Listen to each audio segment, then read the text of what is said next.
Chapter 3. School the next day was a wash. A Thursday just like it always was before every big game. Like trying to make kids sit still the day before Christmas break. Football was a way of life for these people. Football and money.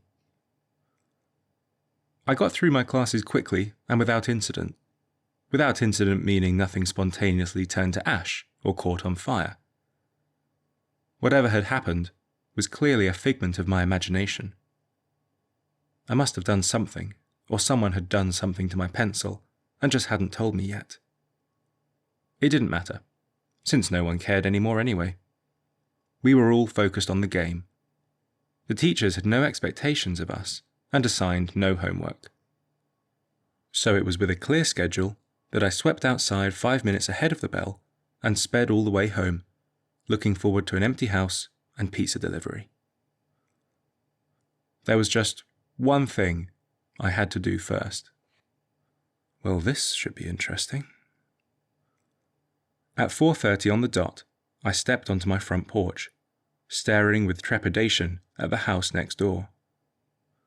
It was almost exactly like mine, 2 stories with an attic, painted cream with a gabled roof and the same ostentatious framework as the rest of the mini mansions on the block. The only difference was the trees. While every other house in the neighborhood boasted manicured gardens and meticulously trimmed lawns, the Tanner's house was half hidden by an enormous grove of trees.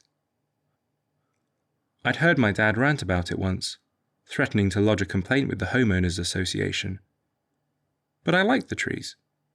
I'd often imagined how it must feel from the inside, safely concealed from prying eyes.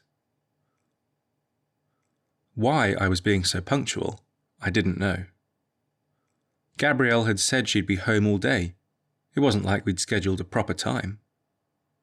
But something about those hazel eyes of hers had put me on notice. Made me feel unnervingly formal, like I should arrive with a gift. Dude, she can probably see you right now. Just go over there already.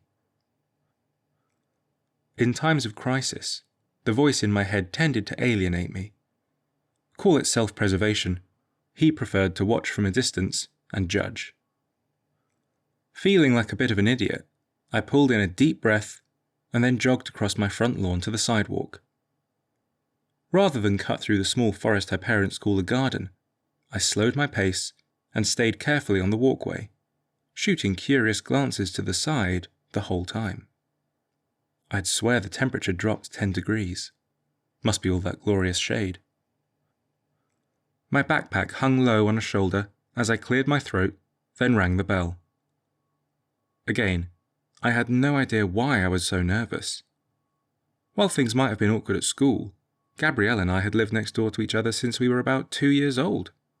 It wasn't the first time I'd been over to her house. Her mum used to babysit me until my dad got home from work. It was the first time I'd been here since learning to speak in complete sentences, however. Between that and learning to use the toaster, my dad figured I could pretty much be left on my own. There was movement on the other side of the door. I heard a cabinet closing. Feet were pounding on the stairs. Somewhere in the house, the music that had been playing turned off. The Arctic Monkeys or Radiohead. Something that was too far away to hear. Something I was sure I'd listen to myself. Oh, hey. She pulled open the door and greeted me all in one breath. Perfect timing, I just got back from a run. She was obviously not feeling the same sense of formality as me. Her school clothes had been replaced with yoga pants and a fitted tank. Her hair was damp from a shower and hung in loose waves down her back.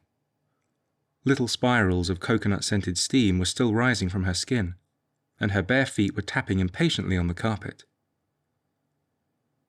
I took the hint and stepped inside. You run? I asked, before I could stop myself. Obviously, idiot. She gave me a blank stare. No, I was just texting really fast.